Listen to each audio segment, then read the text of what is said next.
নমস্কার, এসবি নিউজে স্বাগত। চলে যাব আজকের দিনের একটি গুরুত্বপূর্ণ সংবাদে।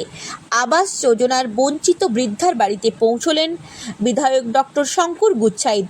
মেদিনীপুর শহরের লালদিঘি এলাকায় আবাস যোজনার বঞ্চিতদের সঙ্গে দেখা করতে গিয়ে এক বৃদ্ধার দুরবস্থা দেখে হতবাক হয়ে যান তিনি।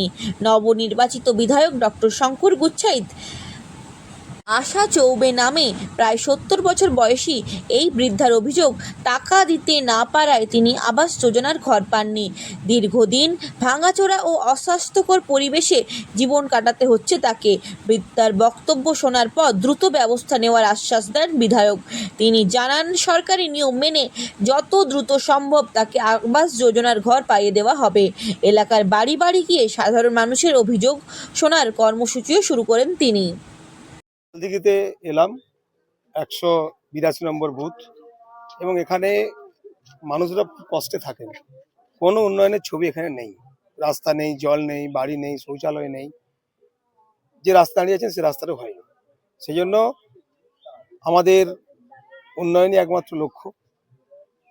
এই যে আশা চৌবে যে বাড়ি থাকেন, 70 বছরের বৃদ্ধা, বারবার বলেছেন বাড়ির জন্য হয়নি।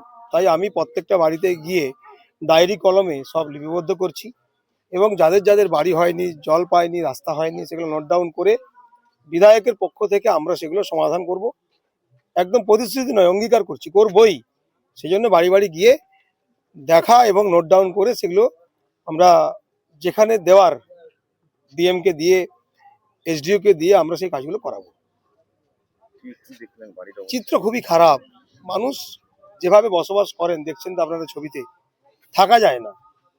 খুব যন্ত্রণা, খুব কষ্ট। বৃষ্টির সময় তো জল ভেসে যাচ্ছে। 70 বছরের বৃদ্ধা আশাদি, তার অবস্থা একবার দেখুন। বলছে 25,000 টাকা দাও, তাহলে ঘর করে দেবো। আশাদি 25,000 টাকা পাবে কোথায়?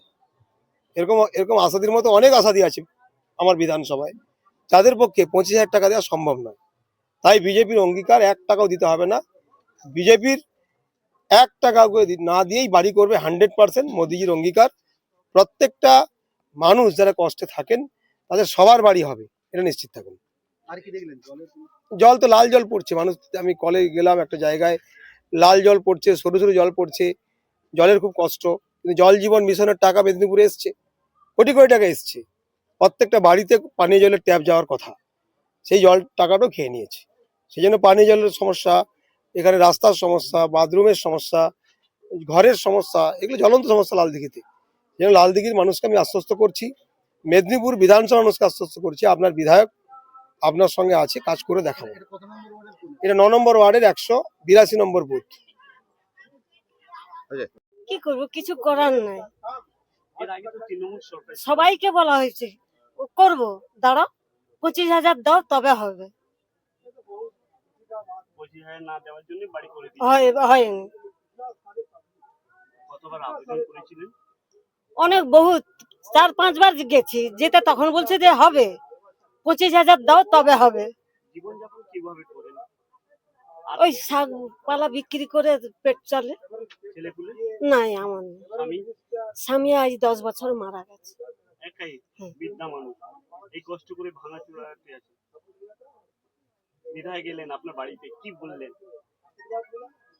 হবে 25,000 দাও তবে হবে। না, আজকে তো বিধায়ক এলেন শঙ্করদা, তো কি বললেন? শঙ্করদা বলছে বলে আমি আজ ঢুকছি যখন লালদিঘির পাড়ে, তোমার ঘর হবে। উনি আশ্বাস দিয়েছে।